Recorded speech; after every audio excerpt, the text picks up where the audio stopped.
बिस्मिल्लाहिर्रहमानिर्रहीम अस्सलाम वालेकुम रहमतुल्लाहि व बरकातुहू। अल्लाहुम्मा सल्लि अला मुहम्मद व आले मुहम्मद। रब्बि इश्रह ली सदरी व यस्सिर ली अमरी वहलुल उक़दतम मिन लिसानी यफ़क़हू क़ौली। आमीन। ख़वातीन हज़रात, आप देख रहे हैं कुतुब ऑनलाइन और मैं हूं बिलाल कुतुब। और अगर मैं कहूँगा कि आज के दिन हम माबादुल तबियात पे बात करते हैं तो जो फ़लसफ़ा पढ़ने वाले हैं वो तराज़ करेंगे। अगर आज मैं कहूँगा कि हमने मज़हब की एक शाख पे बात करनी है तो उलमा साहब की तरह इस पर इख्तलाफ करेंगे। इस बात को किस तरह से कहा जाए कि जो भी रूहानियत के पहलू होते हैं कभी भी वो यूनिलैटरल नहीं होते। मिसाल के तौर पे वो सीधे नहीं होते, उनको हमेशा फैलाव में या जिसको अंग्रेज़ी का लफ्ज़ है, मुझे नहीं पता इसके लिए उर्दू का क्या लफ्ज़ होगा, पैराडाइम में, यानी कि पूरे सैक और सबाक के साथ देखा जाता है। उनमें से एक हिस्सा जो होता है वो उन रूहानियात के कल्चर का भी होता है जिसको कि हम कहते हैं कि जनाब ये आमलीन है, ये अमल करते हैं। वो है या नहीं है इसकी राय आपकी अपनी, लेकिन ये बात पक्की है और ये मैं अपनी ज़िम्मेदारी से कह रहा हूँ सिर्फ कि जिस तरह किसी पढ़े लिखे आदमी को, मैं मुफ्ती का लफ्ज़ नहीं इस्तेमाल करना चाहता, आप अगर कहें कि ये तफसीर यूँ है तो वो गुस्सा खा जाता है, वो कहता है जो मैं कह रहा हूँ वही मानो। मिसाल के तौर पे मेरा ख्याल है कि जो पहरादारी है वो बड़ी अहम चीज़ है, लेकिन तकलीफ़ किसी को देना जो है ये सुन्नत रसूल के ख़िलाफ़ है। रास्ते से ईंट उठाना जो है ये सवाब का काम है, ये होना चाहिए, लेकिन आप किसी को समझा नहीं सकते, क्योंकि जिस तरह हर मुरीद का बाबा सही होता है, बाकी कोई चीज़ नहीं सही होती, बाबा सही होता है। मेरा बाबा सही है, इससे मेरा मुफ्ती ठीक है, मेरा इमाम ठीक है, मेरा आमिल ठीक है। वो जब से सैफुर रहमान साहब ने, सैफ के वालिद ने, वो एक हकीम अता साहब ने जो जिन्नात के रहने सहने के बारे में बात की, उनकी राय थी, वो कमाल बात है।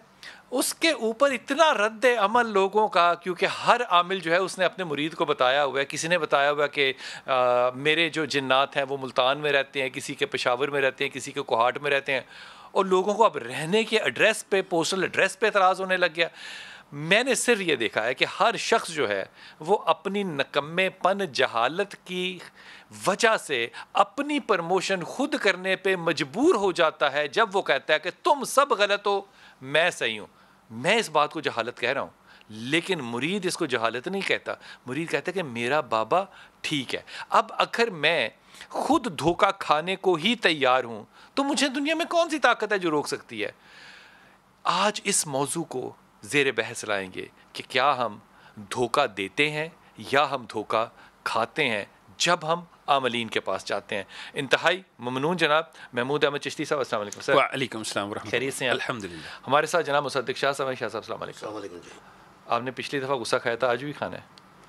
मैंने ये नहीं कहा नहीं खाना, मैंने कहा खा लेना है। ठीक है। अच्छा, आपका गुस्सा भी हमारी सर आंखों पर है। जी। कारी साहब हैं, सैफुर रहमान साहब है हमारे साथ, और आसफा जिब्राइल हैं। आसफा, आपसे बात शुरू करता हूँ। ये फरमाइए कि क्या आमलीन अपने आनों को किसी ना किसी तरीके से धोखा देते हैं?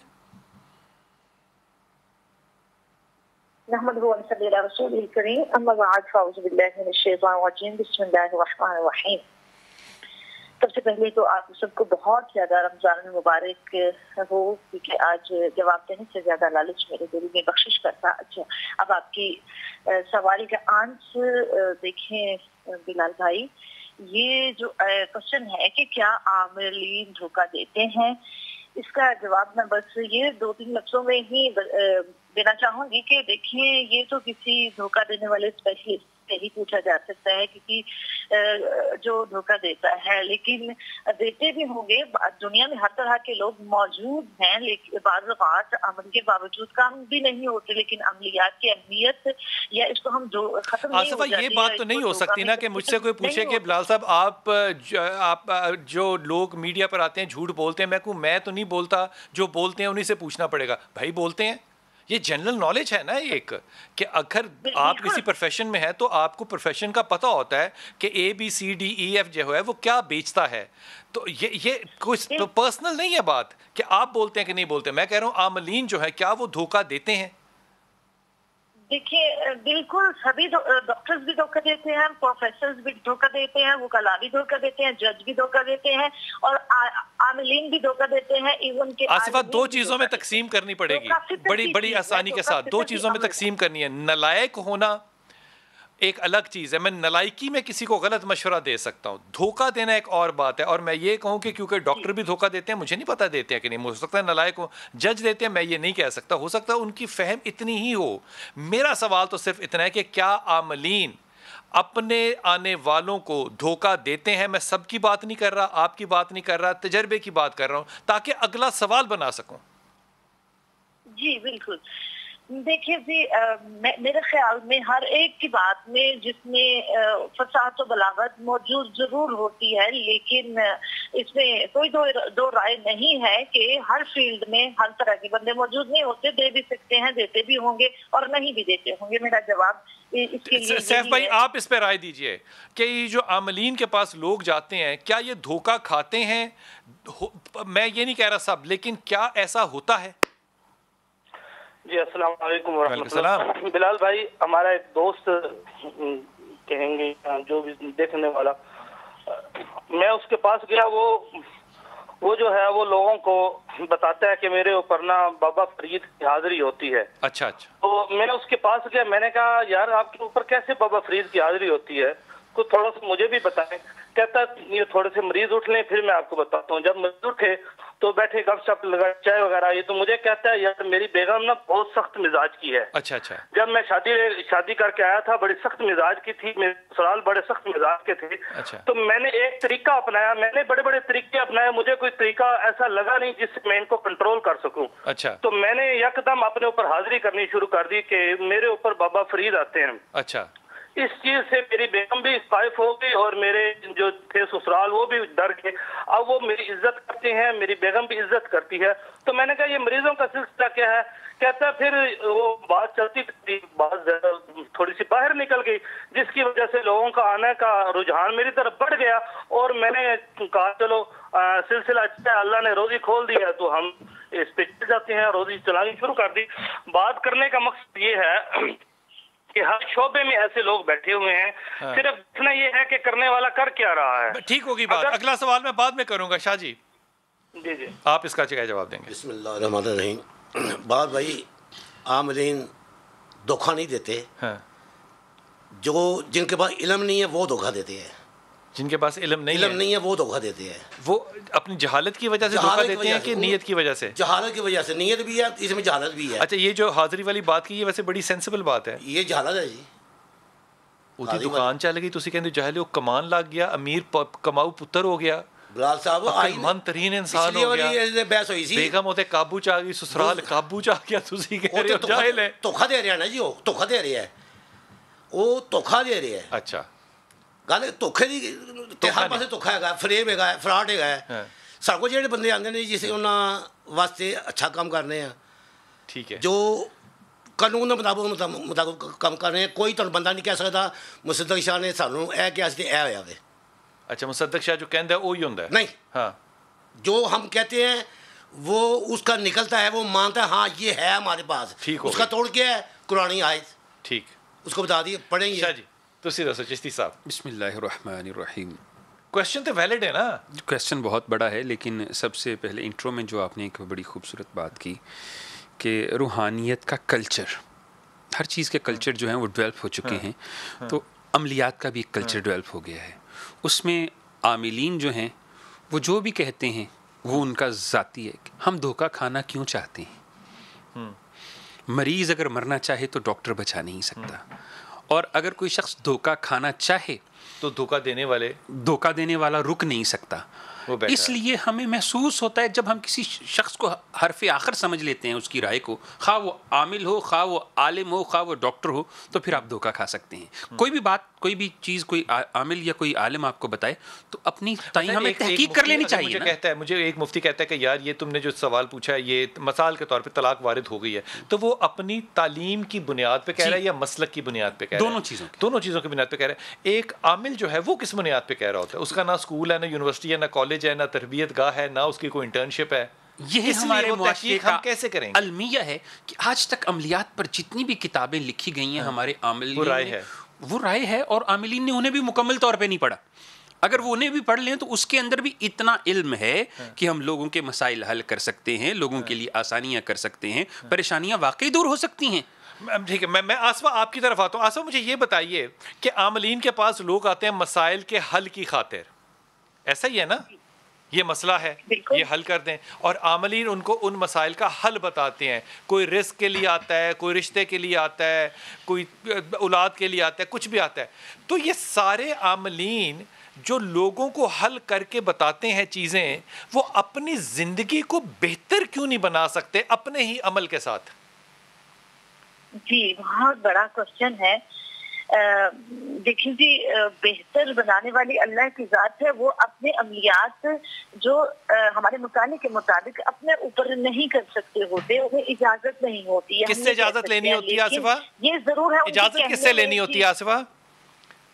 देखिए जी, इजाजत हम अपने जिस तरह के दूसरों पीरो मुर्शिद से कहें, जिनसे जो मिसाल के तौर पे पीरो मुर्शिद ने मुझे कहा कि सूरह खिलास का दम करोगे तो उससे जहर जो है उसका असर कम हो जाएगा, तो मुझे इजाजत किससे लेनी है? पीरो मुर्शिद से?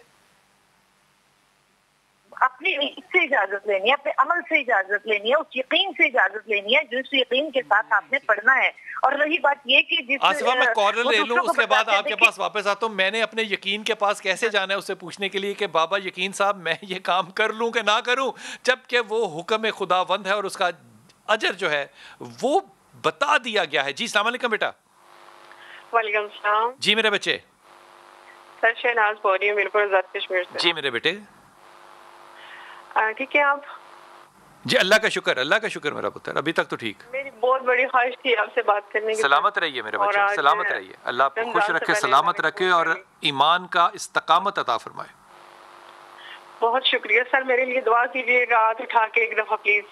अल्लाह ताला तुझे तेरी तमाम ख्वाहिशात को रमज़ान के सदक़े में कबूल फरमाए, तेरी हाजात को पूरा करे, तेरे हिजाब को पूरा रखे और तेरे दिल को नरम करे और ईमान की इस्तकामत दे, दुनिया में भी और आखिरत में भी। आमीन आमीन। अल्लाह ताला आपसे राजी हो सर। आमीन आमीन आमीन। और मेरा सवाल ये है कि सर कि मेरी बहन है एक, वो 32-33 साल की हो गई है। अच्छा। तो उनका रिश्ता नहीं हो रहा और बहुत सारे मतलब बंदा जब भटक जाता है परेशानी के आलम में तो बहुत सारे लोगों से पूछना भी पड़ जाता है।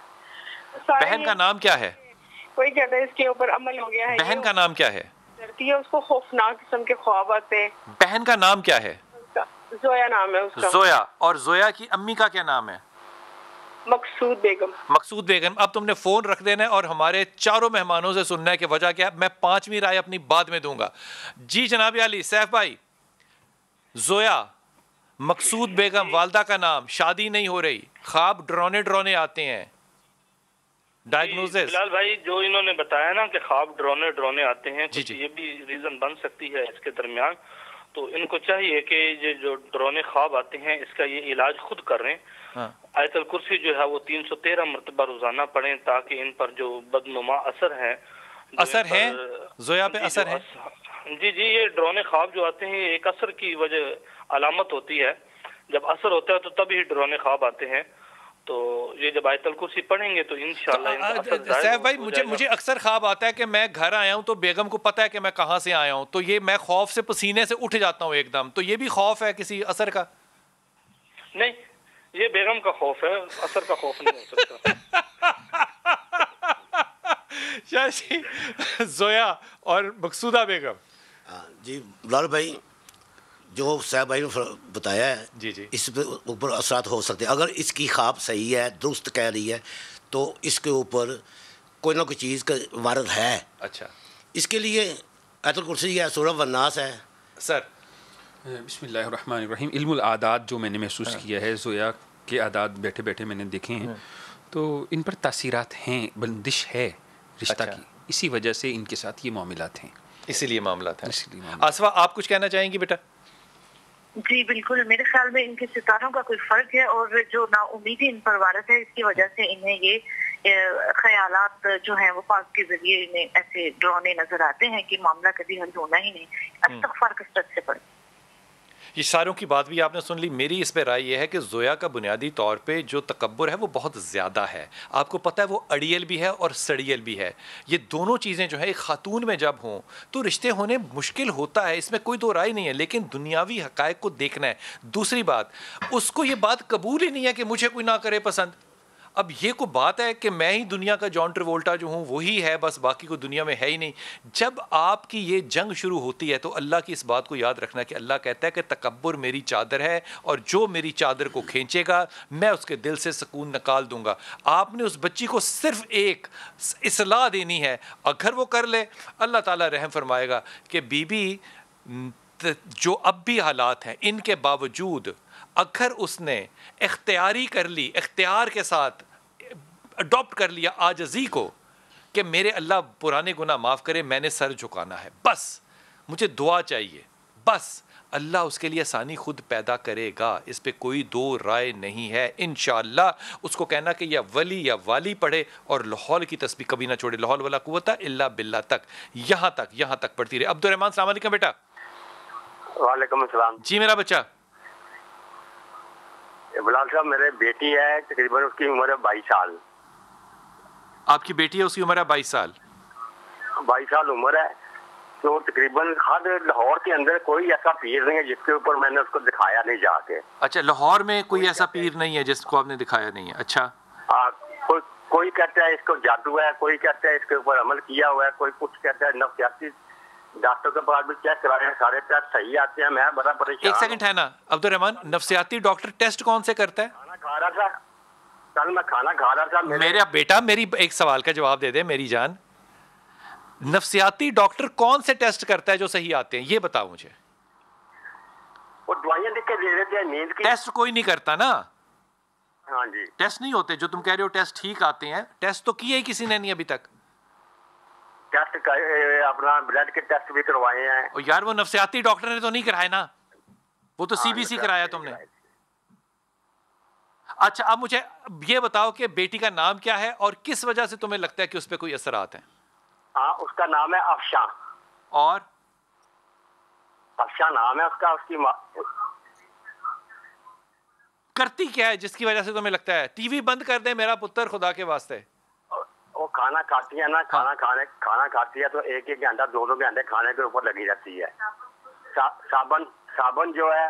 अच्छा मेरी बात सुन अब्दुर्रहमान, मेरी बात सुन, क्योंकि ये बेटी का मामला ना 22 साल की बेटी है, मैं इस मामले में संजीदा हूँ, मुझे बेटियां अच्छी लगती हैं। मैं तुझे जो कह रहा हूँ ना, तूने ये करना पता नहीं है कि नहीं है, लेकिन मैं अल्लाह को हाजिर करके तुझे बिल्कुल ईमानदारी से सच्ची बात कह रहा हूँ, बगैर किसी तमहीद के। उसको जो बीमारी है उसका नाम है ऑब्सेसिव कंपल्सिव डिसऑर्डर, और इसके लिए दवाइयाँ इस दुनिया में मौजूद हैं। और अगर किसी बाबे के पास जाना है वो तेरी मर्जी है, बाबे के पास कोई इलाज नहीं है।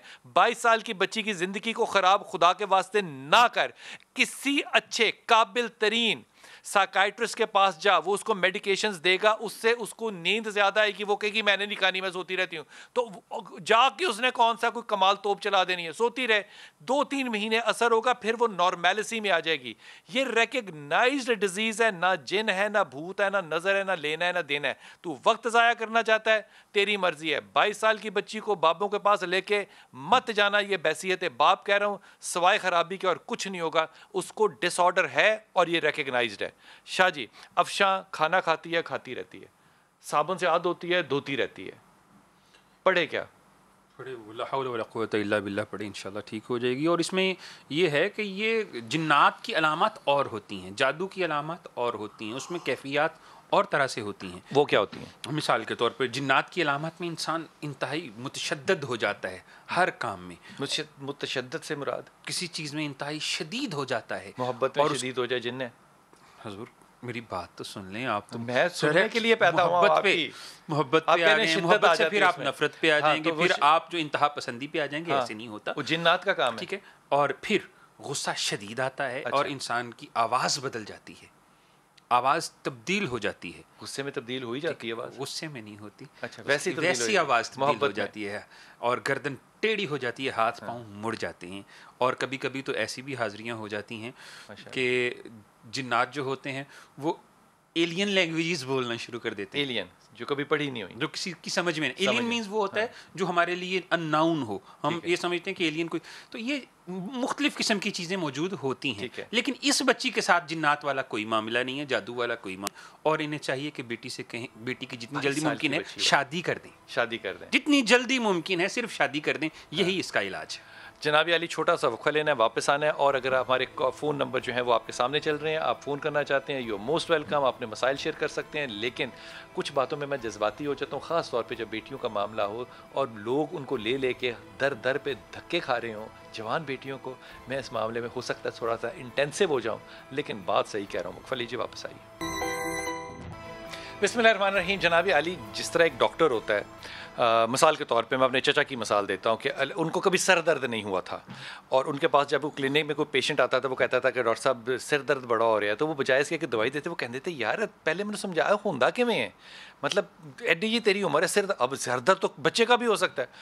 ही हैड नो एक्सपीरियंस कि सर दर्द क्या चीज़ है, क्योंकि उन्होंने कभी सर दर्द एक्सपीरियंस ही नहीं किया था।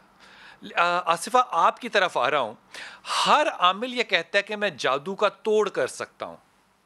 जब तक उसने एक चीज़ का तजर्बा ही नहीं किया, उसको पता ही नहीं है कि वो जादू हुआ कैसे है, क्या है, उसकी तासीर क्या है, करने वाला कौन है, उसकी इंटेंसिटी क्या है, तो तोड़ कैसे मुमकिन होता है, इलाज कैसे मुमकिन होता है?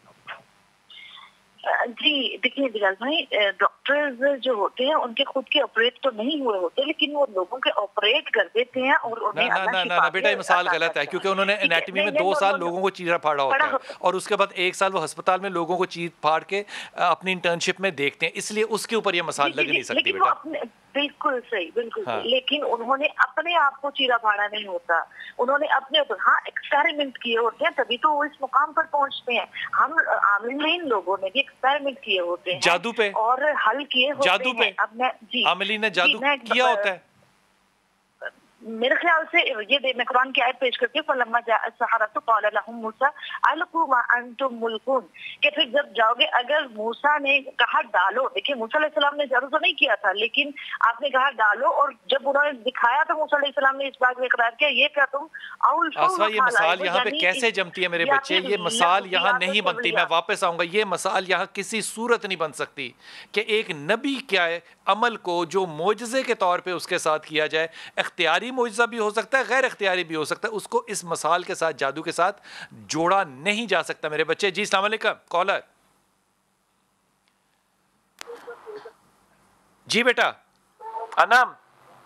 वालेकुम अस्सलाम। मैं अनम बात कर रही हूँ लाहौर से। मैंने अपने हस्बैंड के बारे में पूछना था। मेरे हस्बैंड का नाम आसिम है। जी अनम। हाँ बेटा, टीवी बंद कर दे और फोन पे बात कर बच्चे। कि मेरे हस्बैंड की जो आमदनी के बारे में है, बहुत ही ज्यादा हालात जो है वो खराब हैं। अच्छा। हम कभी भी यानी कि अपनी आमदनी के लिए हाथ से बढ़ने की कोशिश करते हैं तो बहुत ज्यादा एकदम से डाउन हो जाते हैं। अच्छे भी हालात हो जाते हैं और डाउन भी हो जाते हैं। अच्छा। लेकिन बाद बात कुछ इस तरह के मामला हो जाते हैं कि हम जब भी कोई काम करने की सोचते हैं ना कि अब हमने अपने काम के बारे में कोई अच्छा फैसला कर लिया या हम आगे बढ़ने की कोशिश करते हैं ना, तो अजीबोगरीब से ख्वाब आने लग जाते हैं, हमारे घर में झगड़े होने शुरू हो जाते हैं, मामला बहुत ज्यादा खराब हो जाते हैं, और जिस चीज के बारे में हमने सोचा होता है ना, वहाँ से दिल हट जाता है। तो ये बताओ कि मियाँ का नाम क्या है? मेरे मियाँ का नाम आसिम है। आसिम। और आसिम करते क्या काम? जी, आसिम क्या काम करते हैं? गोटे की मशीन का काम। गोटे की मशीन। अच्छा, आसिम की माँ का नाम क्या है? सलमा। सलमा। अच्छा, मैं सारे लोगों से पूछता हूँ, अब तुमने फोन रख देना और टेलीविजन पे इसका जवाब सुनना है। जी जनाब अली, कारी साहब, सैफुर रहमान साहब। जी बिलाल भाई, आसिम जो है ना, उसको कोई काम तो पसंद आता नहीं है। उसको अच्छा। पहले तो चाहिए ना कोई काम अपने दिमाग के मुताबिक किसी काम को पसंद करे और उस पर वो टिक जाए, उस पर वो काम गोटे का काम करता है, गोटा लगाने काम करने। हाँ, उसके अलावा जो गोटे का तो वो काम करता है, वो चाहता है कि मैं थोड़ा सा और आगे बढ़ूं। जब वो आगे बढ़ने की कोशिश करता है तो फिर उसको कोई काम पसंद नहीं आता। जब पसंद नहीं आता, अच्छा। एक काम पर पैसे भी लगा दिए और वो काम पसंद भी ना आए और पैसे भी जाया हो जाए, तो फिर लड़ाई भी होती है, झगड़े भी होते हैं, टेंशन भी घर के अंदर बनती है। ठीक हो गया, ठीक। आसिफा, आप क्या कहिएगा आसिम के लिए? जी, मेरी ये राय है कि आसिम साहब को एक काम और साथ कर लेना चाहिए, जरूरी है। और दूसरा, मुझे वाकई इसमें बंदिश महसूस हो रही है कि वो नियतन इसकी खराबी पड़ती है। जब बंदिश लगती है तो नियत किसी के ऊपर कोई ना कोई बंदिश लगती है, तो और बंदिश को तोड़ने के लिए क्या करें? नहीं होता तो वो जी बरकत नहीं रहती। बंदिश को तोड़ने के लिए ये साहिब जो है ये 7 दिन किसी को अपने घर से खाना खिला दें और सूरह इखलास पढ़े और सूरह रात पढ़ के बंद करके पिए, इंशाअल्लाह बरकत आसानी फरमाइए। जनाब अली, जनाब अली जी बिलाल भाई, नज़र के लिए नज़र में आया हुआ है ये बंदा आसन जो है नज़र में आया हुआ है सूरह वन्नास पढ़े 313 मरतबा, अपने आप पे फूक मार ले, पढ़े 313 मरतबा, हाँ जी ठीक, अपने आप पे फूक मार ले, पानी पे फूक मार के पी ले, इंशाल्लाह ठीक नज़र ख़त्म हो जाएगी और इसका काम चल पड़ेगा इंशाल्लाह ताला। चिश्ती साहब जी बिस्मिल्लाहिर्रहमानिर्रहीम। पहली बात तो ये है कि मेरे इल्म के मुताबिक इन्हें कोई जादू नहीं है, कोई बंदिश नहीं है। सिर्फ ये इतना करें कि कंसंट्रेशन से अपना काम करें और अल्लाह के नबी की बताई हुई एक दुआ अल्लाहुम्मा अक्फिनी बि हलाली का अन हरामी का व अगनीनी बि फadली का मन सिवा का पढ़ा करें हर नमाज के बाद। इंशाल्लाह रिस्क भी कसीर हो जाएगा, कर्जा भी नहीं आएगा और काम भी चलता रहेगा। अच्छा, शादीशुदी तो ना करे दूसरी, उससे भी तो रिस्क खुलता है ना? ज़रूरत ही नहीं है, ज़रूरत ही नहीं है। ठीक होगी बात जी। अस्सलाम वालेकुम बेटा। जी बच्चे, सर मेरे साथ मसला ये है कि मुझे ना 6 माह हो गए हैं, मैंने मेडिकल भी करवाया 2-3 दफ़ा। हेलो जी जी जी जी फरमाइए। जी अस्सलाम वालेकुम सर, मैंने ना मेडिकल भी करवाया 2-3 दफ़ा अपनी रीढ़ की हड्डी का, एक्सरे वगैरह भी करवाए हैं तो कोई इशू नहीं आ रहा। डॉक्टर कह रहे हैं बिल्कुल क्लियर है, मतलब पेन की वजह उन्हें नहीं पता चल रहा। क्या मसला क्या है? तो मसला ये है सर, इधर बहुत ज्यादा ना पेन बहुत ज्यादा होती है, बाज़ औक़ात बहुत ज्यादा होनी शुरू हो जाती है। कहाँ पेन होती है? आंखों में, सर में, नाक में, कान में, कहाँ दर्द होती है? शुरू हो जाती है, बर्दाश्त ही नहीं होती। मेरा बेटा टीवी बंद कर दे अल्लाह के वली और जरा तवज्जो कर। दर्द कहाँ होती है? रीढ़ की हड्डी में होती है। और रीढ़ की हड्डी 2.5 फुट की होती है, कहाँ होती है? ऊपर, दरमियान, नीचे? दरमियान में, जो चुकले के दरमियान में होती है रीढ़ की हड्डी का जोड़ जहाँ खत्म होता है। तो नीचे ना, दरमियान नहीं, नीचे। हाँ नीचे होती है। नीचे, ठीक हो गया। अब ये लोगों ने एक्सरे देख के क्या कोई मसला नहीं है? कोई मसला नहीं, एक्सरे मेरे पास। अच्छा, ये जो दर्द है ये टांगों में जाती है? नहीं सर, टांगों में नहीं जाती, ऊपर आती है गर्दन की तरफ। गर्दन की तरफ आती है। ओके ओके, अब मैं जाऊंगा वक्फे पे और तुमने बात जो है ना ये मेरी सुननी है और ऐसा ही करना है। जिस डॉक्टर ने एक्सरे देख के अपनी राय दी उस डॉक्टर को मेरा सलाम क्या है कि करना कि आप इंतहाई अच्छे इंसान हैं, क्योंकि कोई भी शख्स जो है वो एक्सरे देख के नर्व को पहचान ही नहीं सकता। उनको जाना चाहिए था हाई रेजोल्यूशन RT-CT स्कैन के अंदर, ताकि उनको पता चलता कि कोई नर्व बीच में है या नहीं है। एक्सरे पे तो किसी का पुप्पा भी नहीं ढूंढ सकता कोई नर्व है कि नहीं है।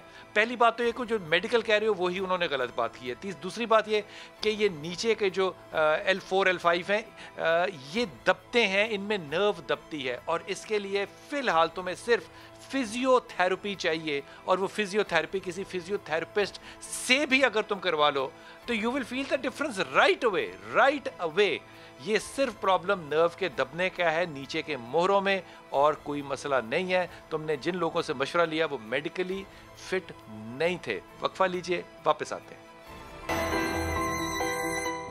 बिस्मिल्लाहिर्रहमानिर्रहीम। मैं सारे वक्फे में एक बात सोचता रहा हूँ कि अगर किसी शख्स को लाहौर के सारे पीरों का, बाबों का, आमलीन का कलेक्टिवली पता हो कि कहाँ कहाँ जाना है, लेकिन उसको एक सुलझे हुए अक्लमंद डॉक्टर का ना पता हो, तो उसको आपने तालीम देनी है, शाबाश देनी है, या उसको अगला जुमला मैं कह नहीं सकता। ये जितने भी मामलात होते हैं रूहानी किस्म के, इनको कह लिया जो भी कह लीजिए, इनके अंदर एक प्रॉब्लम ज़रूर आता है, एंड दैट इज़ कि हम जब सोशल मीडिया पे इसको देखते हैं तो हम देखते हैं कि बहुत से लोग जो हैं वो आपकी ना जान की हिफाजत कर सकते हैं, ना माल की हिफाजत कर सकते हैं, लेकिन आपसे ऐसे अमल करवा सकते हैं जिन अमलों को नाजायज़ कहना भी शायद कम लफ्ज़ होगा, बहुत ही नाजायज़, किसी को मार देना, कुछ भी कर देना, लेकिन आप अपने हसूल के लिए वो अमल ज़रूर करते हैं। आसवा, आपकी तरफ आ रहा हूँ। सबसे पहले ये फरमाइए कि जब कोई आमिल किसी आने वाली की मुसीबत दूर करने के लिए कोई अमल बताता है कि ये करो, वो अमल जो है वो सफ़ेद रंग का कपड़ा पहनना भी हो सकता है, सब्ज़ कपड़ा, जानवरों को दाना डालना, किसी को मारना, किसी की कब्र का जाके मट्टी निकालना, ये सारे काम जो हैं इनका तो कुरान और हदीस से कोई ताल्लुक़ नहीं है ना। तो फिर आमिलीन ये सारी काम क्यों बताते हैं? जी, पहले तो ये समझने की जरूरत है कि आमलीन जो होते हैं वो आमलीन कहा जाता है किसी अमल से, कोई अमल किया हुआ या कोई अमल करना और उसमें इतना तजर्बा हो जाना कि वो उसको आगे बता सके, उसमें मकबूल हो जाना। आमिल आमिल होता है, आमिल आलिम नहीं होता। और बाज़ औक़ात आमिल आलिम भी होते हैं, लेकिन अगर आमिल ही कोई ऐसी चीज बता दे किसी को कि ये जाकर पढ़ो तो तुम्हारे मामला दुरुस्त हो जाएंगे, तो वो मामला दुरुस्त हो जाए, तो मेरे ख्याल में वो उस तजर्बा से गुजरा है कि उसने पहले भी 10 बंदों को बताया है तो उनके मामला दुरुस्त हुए हैं। इस तरह का कोई ना कोई मामला जो उसने एक्सपेरिमेंट किया है या किसी का होता हुआ देखा है बताने में, तो वो अगले बंदे को भी मेरे ख्याल में वो बताएगा। जितने भी होते हैं मैं दोबारा आता हूं, आपके पास कॉलर है हमारे साथ। अस्सलाम वालेकुम जनाब फरासत भाई। जी अस्सलाम वालेकुम। जी फरासत बच्चे, जी फरमाइए। जी मैं इस्लामाबाद से बात कर रही हूँ। जी फरासत। और मेरा ये मसला है कि हमारी अपार्टमेंट बिल्डिंग है। अच्छा। और वो तकरीबन 11-12 साल हो गए वो बनी हुई है, ना वो किराए पे लगती है और ना ही वो बिकती है। लोग आते हैं, पसंद करके देखते हैं, लेकिन अगली कोई बात नहीं करते। तो फरासत आपको लगता है कि इस पे कोई बंदिश है? तो इसके ऊपर कोई बंदिश है या कोई साया है, तो इसलिए ये कहाँ पे है बिल्डिंग बेटा? या साया है। ओके, कोई सेक्टर बता सकते हो इस्लामाबाद का कहाँ पर? ये बनी गाला में। बनी गाला तो मेरे कप्तान की जगह है ना, वो तो बड़ी अच्छी जगह है, वहाँ पे क्यों ऐसा हो रहा है? अच्छा ये बताइए कि ये किसके नाम है बिल्डिंग? अब्बा के, अम्मा के, किसके? मेरे हस्बैंड के। उनका नाम क्या है? जहीर। जहीर के नाम है। और जहीर की वालदा का क्या नाम है? गुंजा। गुंजा, जी बड़ा खूबसूरत नाम है। अच्छा तमाम लोगों की राय सुन लीजिएगा। आसवा आपसे शुरू करता हूँ। बिल्डिंग बनी गाला में मेरे कप्तान के घर के पास या कहीं करीब में, वो ना बिकती है ना किराए पे चढ़ती है, कुछ नहीं होता। लोगों का ख्याल है कि किसी ने इस पे बंदिश लगाई हुई है बनी गाला में, क्या राय दीजिएगा? जी बनी गाला में बहुत बड़े बड़े आमिल मौजूद हैं। ये आमिल मौजूद है बनी गाला में? मेरा कप्तान रहता है वहाँ। जी बिल्कुल, आमिलीन उसके ज़ेर साया है। जी बिल्कुल। अच्छा तो अब बात यह है कि हाँ जी महसूस हो रहा है बनी गाला में जब इतना बड़ा कोई आमिल बैठा हो तो लगता नहीं है कि उधर कोई बंदिश कर जाए और उसका जो है वो तोड़ या हल ना हो। या आप मजाक तो नहीं कर रही? No no. अच्छा ठीक है। अच्छा तो बात ये है कि अगर ऐसा इन्हें किसी ने कहा है तो बिल्कुल महसूस तो मुझे भी हो रहा है, लेकिन उसका हल होना जरूरी है। ये इस तरह करें कि उसकी मट्टी उठाकर अगर किसी ऐसे सही आमिल को दे सकते हैं कि वह उस पर पढ़ाई करें या खुद ही कर लें, उसकी मट्टी उठाएं और उस पर ये है कि या बसीरू पढ़ें, पढ़कर ये उस मट्टी को जो है वो पानी में बहा दें। इंशाअल्लाह अजीज मेरे ख्याल से ये घर बिक जाएगा। सैफुर रहमान साहब, बिल्डिंग इमारत ना किराए पे चढ़ती है ना बिकती है। जी बिलाल भाई, हम हर चीज को न जादू कह सकते हैं न जिन्नात कह सकते हैं। हर मामलात में अगर हम कहें ये जादू है, ये जिन्नात है, ये बंदिश है, ऐसा मुमकिन नहीं होता। अच्छा कोई ना कोई उसके मसाइल और होते हैं। जैसे कि ये बिल्डिंग का मसला आप यूं लगा लें कि उसका उन्होंने रेट एक ज्यादा रखा हुआ है। जब रेट ज्यादा वो तो दुनियावी बात है ना। आपको लगता है कि इसके ऊपर कोई बंदिश है? मुझे नहीं लगता इस पर कोई बंदिश है। वैसे इनको अच्छा इसका मतलब पता है क्या हुआ आसिफ भाई कि आपका जो सैफुर रहमान जो अमल होगा करने का, मुझे नहीं पता वो क्या है, वो आसफा से मुख्तलिफ है। क्योंकि आसफा कह रही है कि मुझे ये महसूस हो रहा है। ये आमलीन के अमल भी मुख्तलिफ होती हैं एक ही बात को डायग्नोज करने के। सैफ भाई। जी दोबारा सवाल दोबारा। मैं दोबारा आपके पास आता हूँ। शाह साहब मुझे ये बताइए कि आसफा मिसाल के तौर पे कह रही हैं कि मुझे महसूस हो रहा है, तो उन्होंने कुछ अमल पढ़ा होगा या किया होगा, उनको ये लग रहा है। वो सैफ कह रहे हैं कि नहीं ऐसा नहीं है, ये दुनियावी मामलात हैं। तो ये एक ही मसले के बारे में आमलीन के मुख्तलिफ तरीके होते हैं काम करने के? हाँ जी बिलाल भाई, मुझे तरीके होते हैं जी। जहाँ इन्होंने बताया कि ये बिल्डिंग यहाँ पे है, वहाँ मुमकिन है कोई हवाई चीज़ का बसेरा हो, क्योंकि पहाड़ी इलाका है।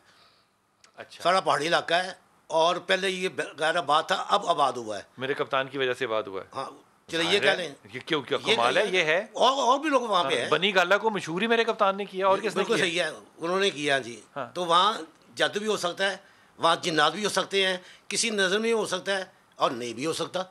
ये क्या बात हुई? नहीं देखिए ये तो जान से पता चलेगा। अगर जिन्नात है तो सर आधा घंटा लूँगा, निकाल दूंगा उससे उन्हीं पैरों पे निकाल दूंगा, आधा घंटा लूँगा। वाह, ये बिक जाएगी। वाह। अब मेरी इस बच्ची ने कहना है कि वो खुद आए, खुद करें और खुद वापस चले जाएं, हमारा काम हो जाए। लेकिन अगर कोई पैसे मांगने वाला है तो वो शख्स पैसे मांगता है, इसलिए वो सही बंदा नहीं हो सकता। ये भी तो एक मामला है ना। ये वैसे बात जो है ना, ये मेरी समझ में नहीं आई कि जहां आपको पैसे खर्चने चाहिए और खर्चने पड़ते हैं, आप कहते हैं कि ये असल नहीं है। आमिल या आलिम कोई मुफ्त काम क्यों करेगा, फतवा भी मुफ्त क्यों देगा? सर आप क्या कहिएगा? मुझे नहीं पता यहाँ पे जादू है, जिन्नात है, लेकिन एक बात कंफर्म बताऊंगा कि ये उस जगह पर सूरह यूसुफ उसकी पूरे की तिलावत कर लें और वहाँ पर किसी जो कीड़ियाँ होती हैं ना, जिसे हम चींटियाँ कहते हैं, जी जी, चींटियों की जो ढेर होते हैं, वहाँ से 7 चुटकियाँ मिट्टी की लें, उन पर वो पढ़ के उस बिल्डिंग में फैला दें। जितनी भी बंदिश हो जिन्नात, वो सेल हो जाएगी। जहाँ पे चूंटियां हैं मट्टी में, हाँ वहां से मट्टी उठाएं। जो चूंटियों के घर होते हैं उनके ऊपर छोटी छोटी मट्टी जो 7 लें, बिस्मिल्लाह पढ़ के 7 चुटकियां लें, उन पर सूरह यूसुफ पढ़ें और मट्टी को घर में वहां पे फैला दें। जो चीज सेल नहीं होती, डेफिनेटली विद इन 41 डेज। इसलिए आपको आमिल कहते हैं, क्यों? ये एक अमल है, सही गलत की बहस नहीं है, परफेक्ट है, इससे 100 गलत की बहस नहीं है। ये अमल हो जाता है कामयाब, 41 दिन के अंदर सेल हो जाएगी। ये हुई बच्चे जी बात कि आपने सूरह यूसुफ पढ़नी है, जहाँ पे चूंटियों ने अपनी मट्टी बाहर निकाली होती है और आपको पता होता है कि यहाँ पे अंदर अब चूंटी का एक बिल है, पूरी उनकी कायनात होती है। वहाँ से आपने 7 चुटकियाँ निकालनी है, उन पे सूरह यूसुफ पढ़नी है, एक ही दफ़ा पढ़नी है, और 7 अलग अलग जगहों से लेनी है। 7 अलग अलग जगहों से वो मट्टी लेनी है। उसको 41 दिन में आपकी बिल्डिंग का मसला हल हो जाएगा। अगर हल हो जाएगा तो आपने हमारा 2% जो है वो भिजवाना है जी। सही नहीं बात? ठीक है जी, 2% है ना, वो अरबों रुपए की बिल्डिंग जो है वो इंशाल्लाह बिक जाएगी। अल्लाह ताला से दुआ करना कि अल्लाह ताला आपके काम के लिए आसानियाँ करे इंशाल्लाह ताला।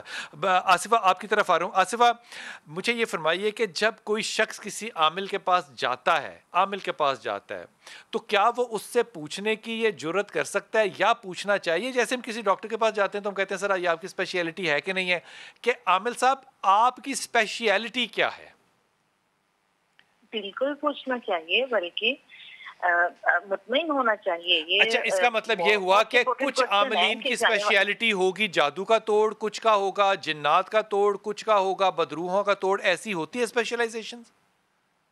बिल्कुल होती है। डिफरेंट अमलियात में डिफरेंट आमिल जो होते हैं। अमलियात से क्या मतलब है? वज़ाइफ? अमलियात देखिए, नहीं जरूर सिर्फ अमलियात वज़ाइफ का ही नाम नहीं होता, बल्कि स्पेशल इसके अमलियात में एक फील्ड है जिसको चिल्ला कशी कहते हैं, चिल्ला काटना। ठीक है, किसी एक अमल पर चिल्ला काटा हुआ और वो उसमें स्पेशल होगा, उसमें स्पेशलिस्ट होगा, जो उस पर वो एक मर्तबा भी कोई चीज पड़ेगा तो वो काम हो जाएगा। ठीक हो गया। मैं हूँ, मेरे पास जितने भी आते हैं जमीन जायदाद के या जितने बैठे, इनमें से कुछ ऐसे हैं या फिर बेटियों की शादियों के मामला तो अल्लाह हल कर देता है। लेकिन आपकी स्पेशलिटी जो हमने सुनी है आसिफा, वो तो लोगों के नंबर्स की है। जी बिलाल भाई, मैं इस पर मेरा अल्हम्दुलिल्लाह मैं बहुत अबूर है और इसमें भी अल्लाह ने मुझे बहुत इज्जत दी है, अल्हम्दुलिल्लाह। अच्छा, ये बताइए कि 2021 जो है ये पाकिस्तान के लिए कैसा है नंबरों के हवाले से? 2021 जो है ये पाकिस्तान के लिए बहुत बेहतर साल है, और स्पेशली इमरान खान साहब के लिए। और इसमें बहुत सारे ऐसे कारनामे होंगे जो इमरान खान साहब को बहुत सारी इज्जत देंगे, और बहुत सारे सच्चे वजीर हैं जो उतर जाएंगे। कौन वजीर है? बहुत सारे सच्चे वजीर, यानी सच्चाई पर मबनी जो वजीर है, उनके नाम लेना भी मैं मुनासिब नहीं समझूंगी। वो उतर जाएंगे, पाकिस्तान के लिए बेहतरी होगी। अच्छा, कोविड के हवाले से कुछ मुझे थोड़ा सा बताइएगा, मेरी दिलचस्पी एकदम आ गई। नंबर्स के हवाले से पाकिस्तान कोविड में से बेहतर निकल आएगा? बहुत जल्द इंशाअल्लाह अजीज 2-3 माह में ये बिल्कुल टोटली इंशाअल्लाह रेड जोन से भी निकलेगा, और दूसरे ममालिक के लिहाज से ये बहुत ज्यादा ऊपर आएगा कामयाबी में। बेहतरीन। मुनव्वर से बात कर लें, कॉलर है हमारे साथ। फिर सैफ आपके पास आता हूँ जी। अस्सलाम वालेकुम मुनव्वर।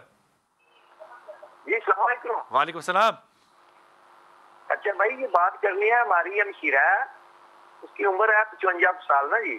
जी ये तो उसका दिमागी है या पता नहीं, हमें तो बस पैसे दिखाया तो कोई एक दो दफा दमशम भी करवाया उसको, वो दरवाजे से बाहर निकले गंदी नालियां वानियों में हाथ डालती है। हाँ। छापर कागज मागे घर में भी हो बस छापर का इकट्ठे कर कागज कोई गिरा है बस ये बार रुड़ी की तरफ तो सारा दिन इसी तरह हम बार बार फिर घर ले आते हैं। नाम क्या बहन का? हाँ मशीरा का जी। नाम क्या मशीरा का? परवीन। अच्छा, परवीन को तुम कभी किसी डॉक्टर के पास या फाउंटेन हाउस नहीं लेकर गए? हाँ नहीं लेकर गए। उसकी क्या वजह? बस काफी अरसे से यार तो बस ऐसे नहीं, मैंने तो ये बातें सुनी है तो मैंने कहा कि मैं भी बात करता हूँ पता चले कि। अच्छा, अगर तुम्हें ये मशवरा दिया कि तुम डॉक्टर के पास या लाहौर के फाउंटेन हाउस में इसको लेकर जाओ तो ले जाओगे? ले जाएंगे जी, इससे आगे और कौन सी बात हो सकती है, आराम आना चाहिए। फौरी तौर पे उसको ले जाओ, फौरी तौर पे। ये रिकग्नाइज्ड डिसऑर्डर है साइकाट्रिक, अगर ये बढ़ गया तो फिर करंट लगने वाली बारी आ जाएगी, फिर ये दवाइयों से बाहर निकल जाएगी। इसलिए जो भी उम्र है इसको फाउंटेन हाउस लेकर जाओ, वहाँ पे फ्री इलाज होता है, फ्री पेशेंट देखा जाता है। अगर एडमिट करना हुआ तो वो करेंगे, लेकिन अल्टीमेट हल इसका मेरी नज़र में सिर्फ ये है। सैफ भाई आप क्या बताइएगा, ये जो काम है नालियों में हाथ डालना, गलाजत में जाना, सड़कों पे फिरना, इस तरह मतलब हर बगैर किसी तवज्जो के, ये जादू जिन्नात हैं क्या है? बिलाल भाई, एक दिमाग की वेनें थोड़ी सी सुन्न हो जाती हैं और उनके अंदर वरम आ जाता है जिसकी वजह से ये मेडिकली प्रॉब्लम पैदा हो जाता है। तो ये डॉक्टर भी इसके लिए बेहतर है और हम इसके लिए खमीरा तजवीज़ करते हैं। खमीरा गौज़बान अमरी होता है, ये हमदर्द का भी मिल जाता है, कच्ची का भी मिल जाता है। वो इंसान करें प्रमोशन करें सबकी, ताकि बाद में क्लास हो मेरी।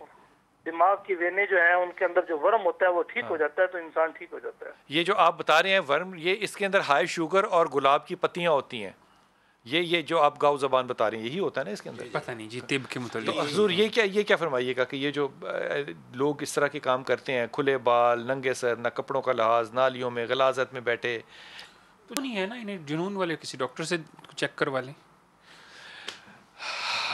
एक बात पक्की है कि जितने लोगों को भी कोई ऐसे साइकाइट्रिक प्रॉब्लम है या जिन्नात के प्रॉब्लम है जो कि उनका ख्याल है कि इलाज कराना चाहिए, इनमें से कोई एक भी पेशेंट ऐसा नहीं होता जिसने प्रॉपर मेडिकल एडवाइस ली हो। अगर वो फेल हो जाए तो यकीनन मेरा ये ख्याल होगा कि इस पे असरात हो सकते हैं, लेकिन प्रोसेस को वायलेट करना ये मेरे ख्याल में थोड़ी सी ज़्यादती है। कल पहला रोज़ा है और इंशाअल्लाह ताला आपसे मुलाकात होगी शाम को 5 बजे, रमज़ान स्पेशल कुतुब ऑनलाइन।